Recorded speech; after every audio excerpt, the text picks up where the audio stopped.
the foods anymore. People think frozen food is fresh. It's really about making the distinction between what is optimal in terms of giving you the most nutrition. It's a lot of mix mash information. So, kind of disgusting. With that being said, a lot of people who try to coin the phrase raw food is when it's just fruits, vegetables, seeds, and nuts that's not processed, heated, dehydrated, frozen, and not cooked. It's just basically coming from the earth to your table without any outside activity. Right? No. How could you have food? See that? I think that because we're in such an artificial environment, certain things are not even coming full circle in our thinking process. How could the food come from outside to your table unless you're growing it? Mm-hmm. So nobody's even thinking about who's growing it. That we're totally disconnected from how the food is grown. We've never seen food grown. You have no idea who's picking it, what the seeds look like when the seed sprouts. It's part of the reason why we just have a disrespect and a lack of appreciation for food. Mm-hmm. So it's easy to abuse something you don't comprehend what it is you're taking into your mouth and how it affects you. How would you define, or could you define how you eat? How would you? Fresh, whole, unprocessed, living, not just raw, living foods. My grandma Lou didn't call limes and coconuts raw. They were just fresh. Mm-hmm. You know, they hadn't been dried out and packaged for convenience and long shelf life. Mm-hmm. You know, so we come from a tropical climate. If you're in a tropical climate, when you say who are you referring to? I'm talking about melanated peoples, and actually the first peoples on the planet come from a tropical zone. Mm-hmm. You know, then we migrated out to different parts, humans, into different parts of the planet. Mm-hmm.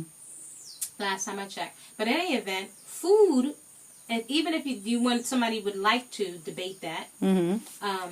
But if you look at what food grows, without getting too much into people's opinions, food grows in climates that are conducive to life. Mm-hmm. So if you're out, last time you took a look at an igloo in the North Pole, I didn't see any trees or any foods, or I didn't see any I didn't notice any kind of environment that's hospitable to human life flourishing. Mm-hmm. People are like, you don't see a whole bunch of people walking around the North Pole on an igloo. You know, there's hardly any life there. The temperatures are too cold. Mm-hmm. It's just too cold for people. So there's no trees. You need trees and plants to grow food. It doesn't even occur to us. We go get our stuff out of the freezer or out of the refrigerator. But in a tropical climate, it's conducive to plants and growth. And plants bear flowers, which bear fruit. Mm-hmm. So there's soil, there's water, there's rain, there's precipitation, there's sunshine and temperatures that are conducive to growth. So that's not debatable, which is good. Thank goodness it's not debatable, because we've gotten so far off into all these experts that don't even have any relation to life. Mm-hmm. So it's like people can't tell. People think fresh is frozen, and will argue you down that something out of a freezer that's been subjected to freezing cold is more nutritious than a fruit picked off the tree. Mm-hmm. It's just all kind of crazy rationales. It's like science and intellect on steroids. It's like people that can make massive atomic bombs but can't eat healthy food or focus on life for the children and the creatures that are here. So it's my grandpa used to call it educated fools. So the fact that it's actually shocking and embarrassing that we cannot distinguish what fresh food is. We walk through so-and-so Joe's through aisles, and we're looking through the picture on the box. Mm-hmm. And it's like we're in a fantasy about what we think fresh food is. We're looking at the picture, but that's not what's in the box. Mm-hmm. Mm-hmm. You have to rip a package open and either let it thaw out, let it sit before it rots. If you're in a tropical environment, the food rots, falls to the ground, composts, and goes back into fertilize the tree. Most people haven't had that experience in the inner city. Right. Or what climates are conducive to growth, and we don't participate in the growth of the food that nourishes the body and fights diseases and builds the immune system. Last time I checked, slaughtering animals and blood from other creatures does not build the immune system. And even if somebody did want to say that it did, it depends on their frame of reference. Mm-hmm. Their frame of reference. So at this point, as someone that has eaten from so many different diets and then in so-called fitness, I have found through life experience that most of it is artificial. And then we could just base that on the amount of mental disease, depression, diabetes, and cancer. This is not something that I've made up. This is something each individual will have to reason with on their own. You know, and as someone who thought I was very healthy for many years, a lot of it was coming from books. Was coming from books. Those folks from old back in the days, a lot of them are not around. They were in their 90s and like, yo, I'm not messing with the doctor. People now are not living past their 50s and 60s with heart disease. Like, we calling, you know, trying to get them to go to the doctor. I dare say the proof is in the live pudding with those elders that did not mess with pills and drugs. They ate food. They were more cooled out in their brains. They had more of a capacity to deal with stress, and they had at least more fuel that did not come out of packages that was designed to fuel the brain. I wanted to ask you a question, Kwaza.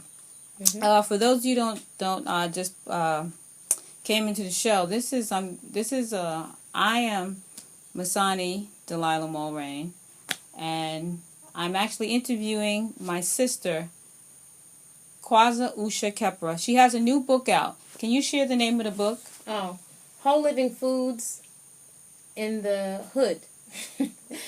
And it's written for folks that want to eat better, and I just feel like there's a disservice done to people that are looking to be healthy that is steered in the direction of drugs.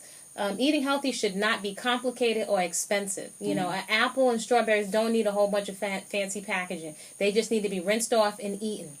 You know, sprouts. There's all these powders and pills. It's just not necessary. So it's written for those folks, and whatever hood you are, hood is not necessarily a negative connotation, but it is definitely written for those people that really need access to go beyond all the deception, deception from food companies to really get it. That you can enjoy and eat beautiful, luscious food, no dehydrators, no packages. It will drive your healthy food bill down, and it will drive your health up. Period. No diets required. It cuts all the middleman out. Then we can take and put our health and our energy and our resources, financial and our energy resources, towards other things. But eating healthy should not be expensive. You know, so it's written for people in the hood that may be challenged with finances or don't know where to start. It's meant to keep it super duper simple so you can remove every excuse from eating healthy. To remove the excuse, cut through the hoopla, and not feel like you need a PhD or anything to eat healthy. You don't. You just need some plants and to learn how to eat so you can be satiated and get the most for your money. That's it. High optimum fuel. I read both of your books. Fantastic. You have a second book out that really, I wanted to pose this question to you.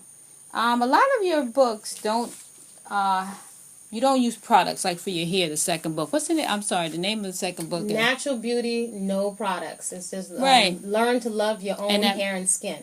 In that book, I got some tips on how to take care of my hair without buying any product. Just going to my local grocery store, getting food.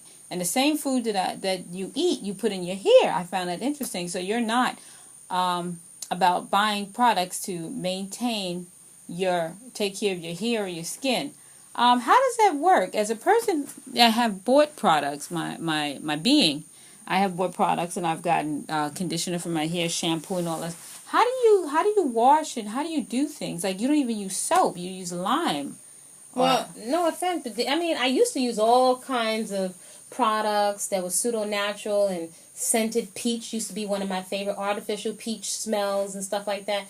And just over the years, the more I upgrade my fuel, the more I just found it's not necessary. First of all, the expense. Second of all, you have to keep refilling it. So once you find one product you like, you're going to have to keep buying another one. Then, no matter what the label says, it strips your skin. It's like detergent.